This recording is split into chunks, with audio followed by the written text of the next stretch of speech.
Good morning friends, সুপ্রভাত।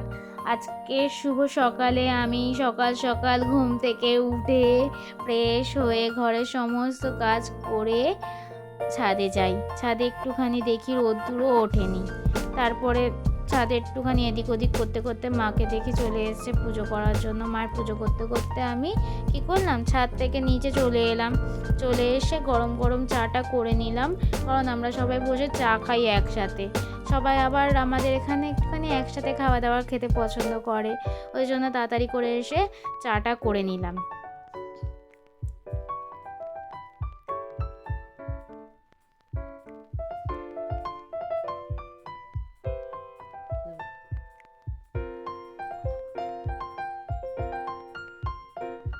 দেখতেই পাচ্ছ কি সুন্দর চায়ের কালারটা এসছে আমার। তারপরে আমি চাটাকে কাপের মধ্যে ঢেলে নিয়ে বিস্কুটগুলো সাজিয়ে নিয়ে চলে যাই। এবারে আমরা সবাই একসাথে খেয়ে দিয়ে, আমার বাসে বিছনাটা পড়েছিল, বিছনাটা গুছিয়ে নিলাম। বিছনা গোছানোর পরে আমি চলে গেলাম সকালের টিফিন মুড়ি খাওয়ার তরকারি করতে। মুড়ি খাওয়ার তরকারি করতে চলতে গিয়ে জানতে পাই যে আমার জায়ের নাকি আবার যেটা বলতে নেই হয়েছে, নাম নিতে নেই। এবারে মাকে জিজ্ঞেস করলাম কী রান্না করবো, তাহলে মা বললো একটুখানি নিরামিষ খিচুড়ি করে নে। এবারে খিচুড়ি করার জন্য আমি একটুখানি পুঁই শাক কাটলাম, পুঁই শাকের ঘ্যাট করবো, একটু বেগুন ভাজবো, একটুখানি আলু ভাজবো। তাই জন্য আমি সমস্ত আনাজ কেটে নিই, আর একটা একটা করে সমস্ত আনাজ ধুয়েও নিই।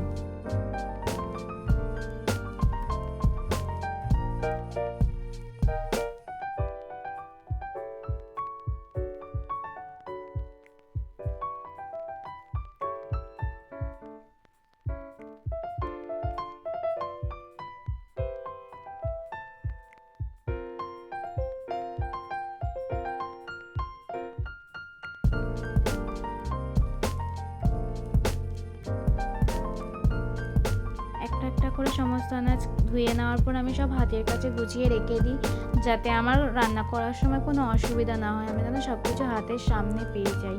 তারপরে আমি বেগুন ভাজা বসিয়ে দিলাম। বেগুনগুলো যেই হালকা হালকা ভাজা হয়ে এসছে, তখন আবার গিয়ে দেখি মায়ের খিচুড়ির মশলা, তারপরে শাকের মশলা সব বাটা কমপ্লিট। আমি তো দেখেই অবাক। তারপর আমি বেগুনগুলো ছেঁকে তুলে নিলাম। সেই বেগুন ভাজা তেলের মধ্যেই আমি আবার কি করলাম, আলুগুলোও ভেজে নিলাম, কারণ তেলটা আবার নষ্ট করব, ওই জন্য আলুগুলোও ভেজে নিলাম। আর নুন দিয়ে ভালো করে হালকা করে নাড়িয়ে আমি ঢেকে দিয়েছিলাম, যাতে আলুগুলো তাড়াতাড়ি সেদ্ধও হয়ে যায়।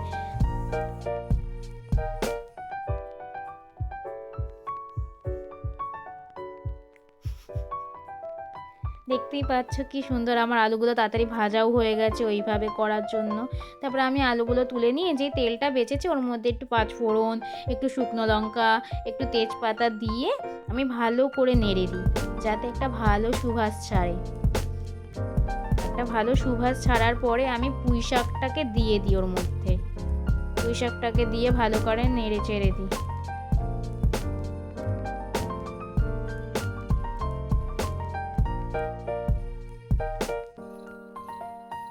তারপর ওর মধ্যে একটু নুন ছিটিয়ে দিই, যাতে তাড়াতাড়ি মজে যায়। একটু নুন ছিটিয়ে আমি জিনিসটাকে আবার নাড়িয়ে চাড়িয়ে ঢাকা দিয়ে রেখে দিই কিছুক্ষণের জন্য।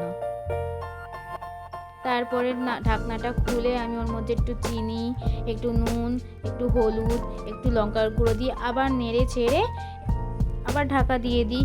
আর চিনিটা দিলাম তার কারণ হচ্ছে গিয়ে পুঁই শাকে একটু চিনি দিতে হয়, নাহলে পায়েনসা পায়েনসা খেতে লাগে, বুঝলে তো।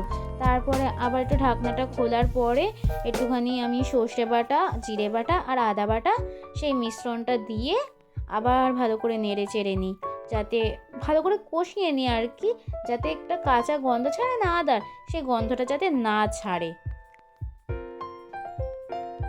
তারপর কিছুক্ষণ নাড়াচাড়া করার পর আমি একটুখানি হালকা জল দিয়ে জিনিসটাকে ঢেকে রেখে দিই। দেখতেই পাচ্ছ কি সুন্দর আমার জিনিসটা ফুটে উঠেছে। আর বাড়িতে খিচুড়ি হচ্ছে, আমরা খিচুড়ি করলেই কলা পাতা আনতে যাই।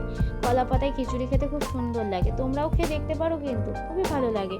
সারা মাঠ ঘোরার পরেও একটা কলা পাতা পাচ্ছিলাম না আমরা, তাই জন্য অনেক কষ্ট করে আমরা একটা কলা পাতা দেখতে পাই, সেটাতে আবার কাটতেও আমার খুব কষ্ট হচ্ছিল। আমি আসলে হাতটাই পাচ্ছিলাম না, এতটাই ভেতর দিকে ছিল।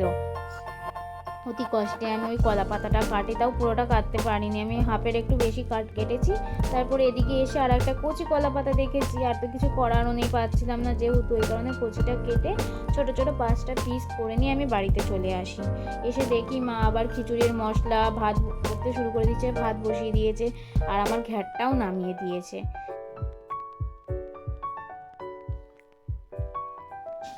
তারপরে মায়ের কাছে গিয়ে দেখি মায়ের কপির তরকারিটাও, মানে যেটা আসলে খিচুড়ির মধ্যে দেবে, সেটাও ভালো মতন কষানো হয়ে গেছে। তো আমি মায়ের হাতে হাতে গিয়ে একটুখানি নাড়িয়ে দিলাম, নাড়িয়ে একটু ঢেকে দেওয়ার পর মা বললো একটুখানি কলা পাতাগুলো একটু ধুয়ে নিস, কারণ ওদিকে মা আমার হাতে হাতে ওইগুলো করে দিচ্ছিলো বলে। আমি বললাম ঠিক আছে, আমি ধুয়ে নিচ্ছি।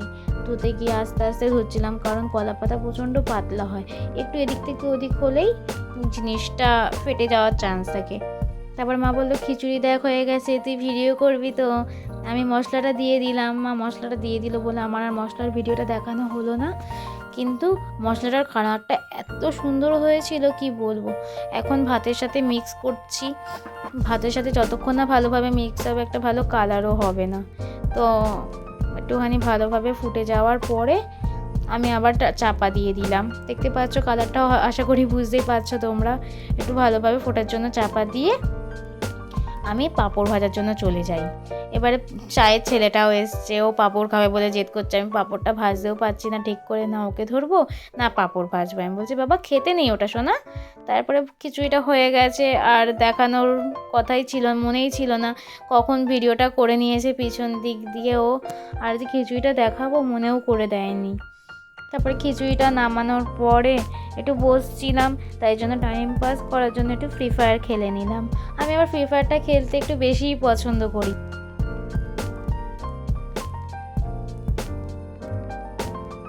তো তখন আর দেখানো হয়নি বন্ধুরা খিচুড়ির কালারটা, এখন দেখিয়ে দিচ্ছি। দেখুন এত সুন্দর কালার হয়েছিল কি বলবো।